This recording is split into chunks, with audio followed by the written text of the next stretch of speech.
안녕하십니까. 이전에 들어본 적 없던 코로나가 우리의 일상을 지배한 지 언 10개월이 지나고 있습니다. 모든 수업이 비대면으로 전환되었고 또 서로 간의 교류도 소원해진 지금 이 상황입니다. 오늘 이 시간은 세 분의 교수님을 모시고 코로나 시대 온라인 교육 어떻게 하고 있는지 이야기를 나누어 보고자 합니다. 신학과의 박준식 교수님, 경영정보과의 최민석 교수님, 원예학과의 김유선 교수님. 그러면 첫 번째 질문을 우리 박준식 교수님께 드리도록 하겠습니다. 네, 교수님 많이 힘드시죠? 네, 제가 들으니까 교수님께서 집에 이렇게 셀프 스튜디오를 만드시고 그곳에서 모든 그 강의 영상들을 편집도 하시고 촬영도 하시면서 수업을 진행하고 계신다고 이야기를 들었습니다. 그럼 교수님이 현재 가지고 계신 장비가 어떤 게 있는지 좀 소개해 주실 수 있을까요? 예, 우선적으로 우리가 그 컴퓨터가 다 있으셔야죠. 노트북과 듀얼 모니터를 사용합니다. 그리고 캠코더와 송신기, 또 수신기, 그 정도 아주 간단하게 그렇게 하고 있습니다. 교수님이 그냥 촬영만 해서 올리시는 게 아니라 특별히 편집도 좀 하신다고 이야기를 들었는데 어떤 프로그램을 이용해서 또 왜 그렇게 또 편집을 하시는지 설명 좀 해주실 수 있을까요? 맥을 갖고 있는데 맥에 파이널 컷 프로, 그게 전문적인 것이라서 그것을 좀 갖고 했어요. 그 다음에 찍을 때에 아예 캠코더용으로 하나 찍고 그 다음에 동영상 나올 수 있는 그 화면에 그 파워포인트용으로 또 찍고 그래서 합성을 하고 그렇게 좀 해보았습니다. 들어보니까 정말 좀 많은 편집 기술도 사용하시고 어려운 그런 기술들을 쓰시는 것 같은데 이렇게 열심히 하시는 이유가 뭔지 좀 여쭤봐도 될까요? 세상에 뒤처지지 않고 싶은 생각이 제 마음 가운데 있습니다. 그리고 학생들에 대한 열정을 갖다 보면 학생들의 필요에 맞게 뭔가를 해야 되지 않겠나 하는 그런 생각이 들어서 좀 번거롭고 시간도 들고 하지만은 그렇게 하니까 좀 성취감도 있고 그런 것 같습니다. 학생들한테 사용했을 때 되게 만족도가 좋았던 그런 툴들은 뭐가 있는지 또는 앱이나 프로그램은 뭐가 있는지 한두 가지만 좀 소개해 주실 수 있을까요? 제가 수업 내용들을 갖다가 문답식으로 만들어서 퀴즐렛이라고 하는 그 웹사이트에 올렸었고 또 클래스 카드라고 하는 데 올렸었는데 그것이 학생들이 서로 배틀을 할 수 있기 때문에 어마어마하게 좋아했습니다. 요즘엔 뭐 서로 만나서 하기 힘듭니다만은 그래도 온라인 상에서 배틀을 한번 해보니까 그것도 또 괜찮더라고요. 줌 수업을 하면서 클래스 카드라는 앱을 이용하셔서 퀴즈 배틀을 계속 하셨다는 말씀이신 거죠? 클래스 카드도 있고 또 퀴즐렛. 퀴즐렛, 네, 이런 사이트들을 또 추천해 주셨네요. 저희도 한번 교육혁신단에서 활용하는 에듀테크 사용하는 방법에 대해서 좀 연수를 해야겠다는 생각이 드네요. 학생들과 함께 사용할 수 있는 좋은 에듀테크, 에듀 앱들을 알려주셨는데요.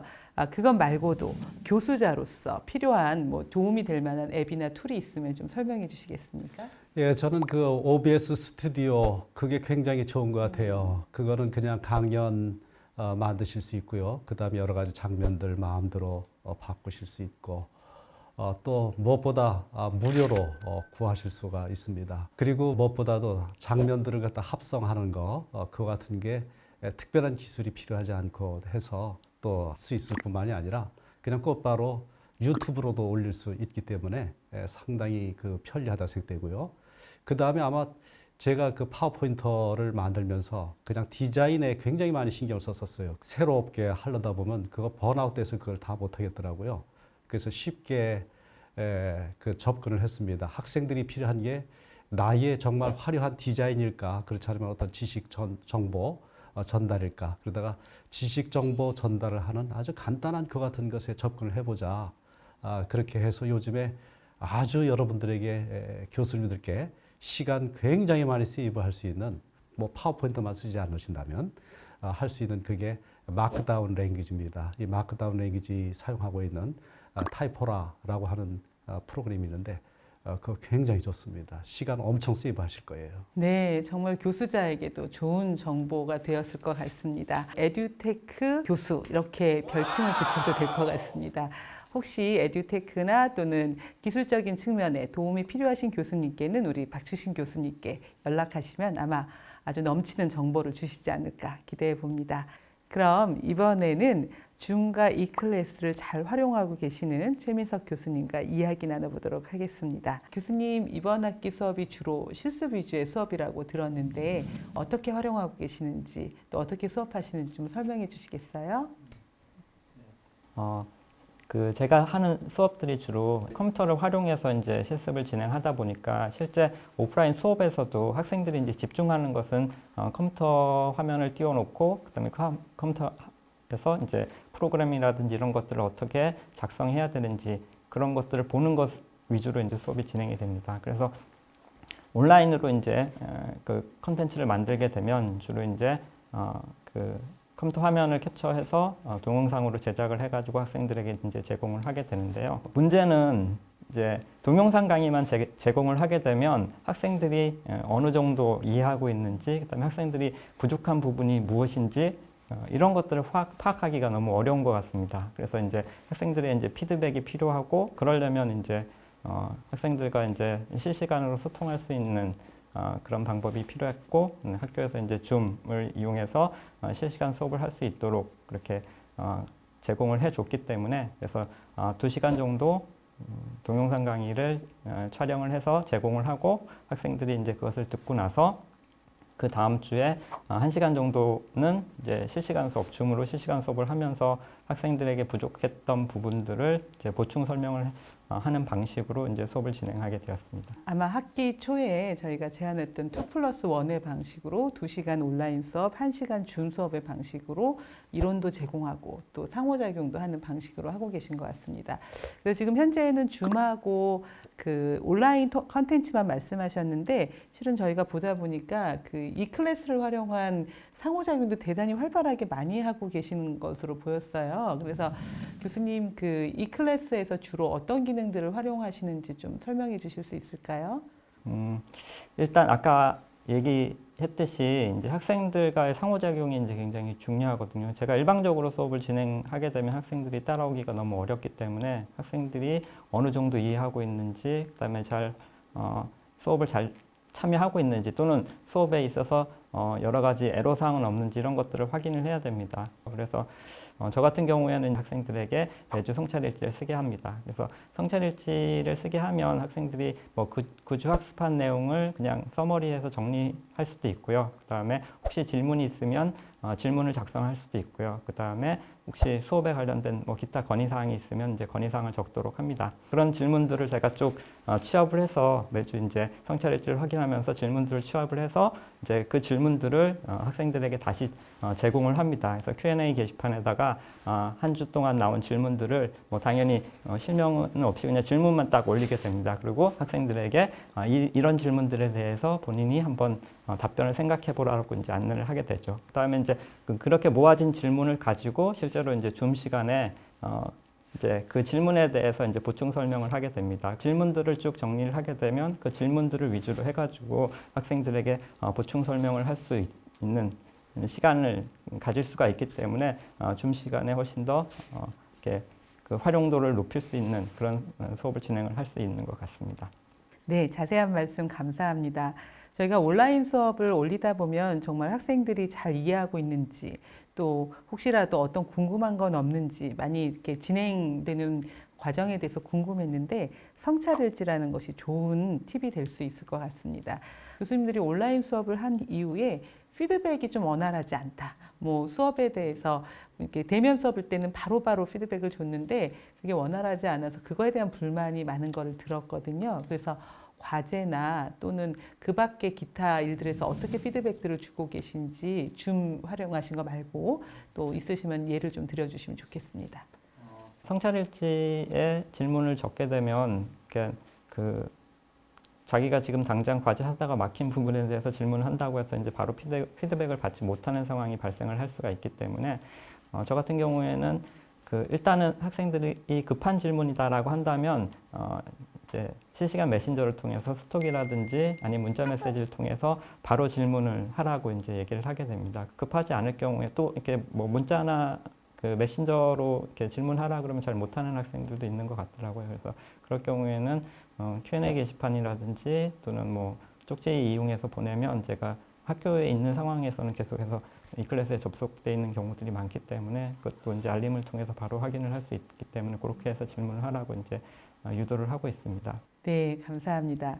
한 연구에 의하면 학생들에게 주는 피드백은 일주일 이내에 줄 때 학생들이 가장 의미 있게 그 피드백을 받아들이고 변화되는 데 도움이 된다고 합니다. 저도 예전에는 그 아이들 과제 내도 일일이 이렇게 코멘트를 안 해줬었는데 지금은 이제 이 클래스로 낸 과제에다가 밑에다가 코멘트 간단하게만 해줘도 아이들이 대단히 성취 욕구를 또 이렇게 자극하게 되고 또 교수의 그 인정에 대해서 대단히 만족스러워하는 경험들을 많이 하게 됩니다. 피드백 하실 때 뭐 원리라는 거, 원칙 같은 거 있으시면 얘기해 주시겠어요? 네, 일단 저 같은 경우에는 아까 말씀했듯이 이제 줌 수업에서 과제에 관련된 부분, 성찰일지에 관련된 부분, 종합적인 어떤 설명을 해야 되기 때문에 해당 수업이 있기 이틀 전까지 일단 과제 마감을 하고요. 그 다음 날은 이제 학생들 전체적인 이제 그 성찰일지라든지 과제에 대해서 이제 확인하면서 이제 피드백을 남기게 되는데요. 학생들이 어쨌든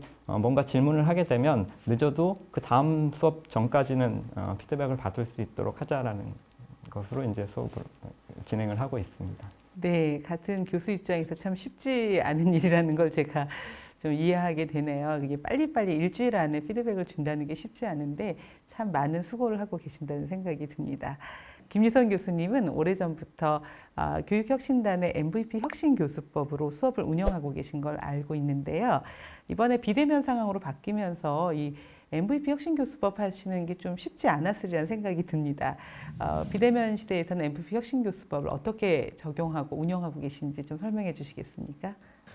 이론 수업은 모두 다 이제 온라인 강의로, 동영상 강의로 대처를 했고요. 그러다 보니까 이제 우리가 새롭게 이제 막 교수들이 활용을 하고 있는 부분들이 화상 줌 프로그램을 이용하고 계시잖아요. 그래서 그 부분은 이제 화상 줌 프로그램을 좀 많이 이용을 하는데요. 화상 수업 이용하는 것 중에 하나가 토론, 그리고 발표, 그리고 학생들과 상담, 미팅을 제가 활용을 하기 때문에 사실상 화면으로는 거의 매주 본다고 할 수 있습니다. 특별히 교수님 수업은 아까 실습이지만 이제 실제적으로 실기하는 수업을 많이 하신다고 제가 들었어요. 디자인을 하거나 뭘 컬러링을 하거나 그런 수업이 많다고 했는데 그거는 또 컴퓨터 기반의 실습 수업이랑 또 다를 것 같은데 어떻게 운영하고 계신지 좀 말씀해 주시겠어요? 처음 가장 당황스러웠던 부분이기도 합니다. 저는 뭐 부전공이 컬러다 보니까 색을 봐야 하는데 화면상에서 다르잖아요. 그래서 그 부분을 어떻게 해결할 것인가 고민을 굉장히 많이 했습니다. 제가 하는 전체적인 모습, 자세하게 보여줘야 되는 거, 색감을 잘 보여줄 수 있는 캠 이런 것들을 좀 갖춰놓고 해야 하는데요. 그렇게 준비를 한 다음에 저도 실수를 할 수 있잖아요. 그래서 사실은 실시간 실기는 실제적으로 하는 시간 외에 제가 데모로 혼자 해봐요. 셀프로 이게 어떤 문제점이 있는지 조교 선생님한테 한번 봐달라고 한 다음에 줌 화상으로요. 그래서 그렇게 준비를 해서 학생들이 이제 들어오면 진행을 합니다. 1시간이 좀 넘어가면 이제 아이들의 점검을 해요. 어느 정도까지 했는지 점검을 하고 미션을 줍니다. 오늘 저녁까지 또는 내일 아침까지 어떤 걸 내라 해서 미션을 제출하는 방법도 두 가지가 있어요. 하나는 단톡방에 제출하는 방법, 또 하나는 이클래스 과제란에 제출하는 방법입니다. 단톡방을 이용할 경우에는 모두가 빠르게 실시간으로 이 다른 수강생들이, 친구들이 어디까지 어느 정도 했는지 확인이 가능해요, 아이들이. 그러다 보니까 약간 경쟁? 그러면서 나도 저 정도 해야 되는데 하면서 약간 동료의 차원이지만 약간 이렇게 좀 경쟁의 차원도 있어서 학생들이 더 잘하려고 노력을 해요. 두 번째, 이 클래스의 과제는 학생들이 개인적으로 과제를 제출해주면 제가 그걸 보고 피드백을 하는 거예요. 화상으로 봤을 때가 사실 색 재현이라든가 이런 것들이 안 될 경우가 많거든요. 그래서 최대한 자기 스마트폰으로 그 색과 가장 유사하게 사진 촬영을 여러 번 해서 유사한 걸로 제출을 하라고 합니다. 답이 뭔지 모르니까 학생들은요. 그렇게 해서 그 학생들이 제출하면 제가 그거를 다각도로 뭐 화면을 진짜 빨려 들어갈 것 같이 들어가서 보고 피드백을 해주는 거거든요. 그래서 클래스 같은 경우에는 코멘트를 다 달아주고요. 단톡방에 올린 건 다 실시간으로 볼 수 있어서 재편집을 하진 않는데 이 클래스 같은 경우에는 그 다음 주에 화상 수업을 할 때 사실 제가 또 재편집해서 피드백을 다시 해주는 형식으로 하고 있습니다. 교수님 수고가 너무 많으셔서 감히 따라가기 참 어렵다는 생각이 듭니다. 교수님 수업이 프로젝트 수업이 많다고 들었는데요. 프로젝트 수업은 이제 아이들끼리 물론 충분히 소통하기도 하지만 교수의 그 코멘트나 좀 이렇게 지도가 필요한데 프로젝트 수업의 지도는 어떻게 하고 계신지 좀 설명해 주시겠어요? 프로젝트 수업이 사실은 비대면 수업, 화상 수업이 조금 가능하더라고요. 교수자와 미팅을 해서 코멘트를 주고 피드백을 주는 형식으로 해서 학생들이 완성도 높게 팀 프로젝트가 결과물이 나오도록 하고 실제적으로 비대면으로 해도 그 결과물이 대면으로 했을 때와 거의 유사하게 나옵니다. 물론 교수자의 피드백이 굉장히 중요하고 이런 일들이 잘 반복만 된다면 좋은 결과를 얻을 수 있는 게 팀 프로젝트입니다. 비대면에서. 졸업작품 전시회 같이 팀이 최소 20팀에서 많게는 40팀까지 있는 경우도 있거든요. 이럴 때는 사실 혼자 교수자가 수행하기 어려워서 제가 이제 도입한 방법이 멘토링제입니다. 그래서 제가 각 분야별로 멘토들을 섭외를 해요. 다 섭외를 한 다음에 거기에 해당되는 팀들을 연결을 해줘 갖고 프로젝트를 수행할 수 있게 하는데 멘토들은 현장에 계시는 전문가들이잖아요. 그러니까 아이들이 미팅을 시간을 잡기 힘들고 멀리까지 그 회사까지 가야 되는데 비대면이 되면서 화상으로만 그냥 미팅을 할 수 있으니까 자주 만날 수 있고요. 교수가 그 멘토를 해주시는 분도 쉽게 아이들한테 더 편하게 얘기를 해주실 수 있어서 좀 그 부분은 학생들이 좀 만족하는 부분인 것 같습니다. 마지막으로 한 가지 더 질문을 드릴 텐데요. 그 교수님 수업에 장애 학생들이 있다고 이야기를 들었습니다. 아마 장애 유형에 따라서 지원해야 되는 방식도 좀 다를 텐데 어떤 유형의 장애 학생이 있었고 또 그 학생을 위해서 이 비대면 교육에서 어떤 지원들을 좀 해주셨는지 이야기를 좀 듣고 싶습니다. 첫 번째 학생은 이제 조금 몸이 불편한 친구였어요. 근데 이해도랑 이런 것들은 아주 좋았기 때문에 졸업작품 전시회에 이제 작품 전시를 하고 싶다고 해서 쪼개서 미션 수행을 할 수 있는 정도여서 제가 그 다음 단계 갈 수 있도록 아주 세분화해서 쪼개서 했고요. 어려운 부분들은 또 다른 도와줄 수 있는 친구들도 함께하고 저도 이렇게 해갖고 완성이 될 수 있는 거에 목표를 해서 전시까지 한 사례가 있고요. 두 번째는 이제 청각장애 학생인데요. 대면 수업일 경우에는 대필자가 이렇게 설명을 해주고 대필자가 이해가 안 되는 부분은 제가 또 현장에서 설명을 해주는데 화상과 온라인일 경우에는 청각장애 친구들이 좀 어려워하더라고요. 그래서 온라인 수업 동영상 같은 경우에는 제가 조금 발빠르게 녹화를 미리 해서 그거를 장애센터에다가 보내드리면 그거를 이제 대본을 만들어 주십니다. 제가 했던 그 수업 내용을 그래서 그 대본과 파일을 학생에게 이렇게 보내주는 작업까지 해주시더라고요. 제 수업은 또 실기도 있기 때문에 그래서 화상 수업일 경우에 어떻게 할까 고민을 하다가 요즘에 앱을 보면 제 음성을 인식해서 자막으로 이렇게 스마트폰에서 띄워주더라고요. 그래서 제가 이제 이렇게 세워놓고 제가 말을 하면 화상 수업일 때 자막이 이렇게 음성으로 나올 수 있게 그런 식으로 한 학기를 진행했을 때 이게 자막 상태가 아주 좋았던 건 아니더라도 조금 더 빠르게 캐치할 수 있어서 학생이 좋아했었습니다. 그리고 이제 이거랑 연결해서 좀 감동스러웠던 일이 있었는데요. 제가 실기를 하다 보니까 실기 막 대본을 하면서 자판도 치고 막 이러거든요. 처음에는 이제 학생들이 교수님 뭐 하세요? 막 이렇게 물어보기도 하더라고. 근데 이제 금방 눈치를 채면서 제가 막 실기 대본하고 있는데 정신없어서 장애 학생을 못 챙겼는데 그래서 되게 미안해서 이제 수업이 끝나고 또 수업은 괜찮았냐, 잘 진행했냐 했더니 친구들이 저한테 채팅으로 계속 알려줘서 교수님 좋았어요. 그렇게 얘기를 하더라고요. 그래서 이 학생들이 이런 모습을, 이런 것들을 또 배우는구나. 이렇게 도움을 주고 어떻게 배려할 줄 아는지도 그런 모습을 좀 보면서 제가 좀 많이 배우는 시간이었습니다.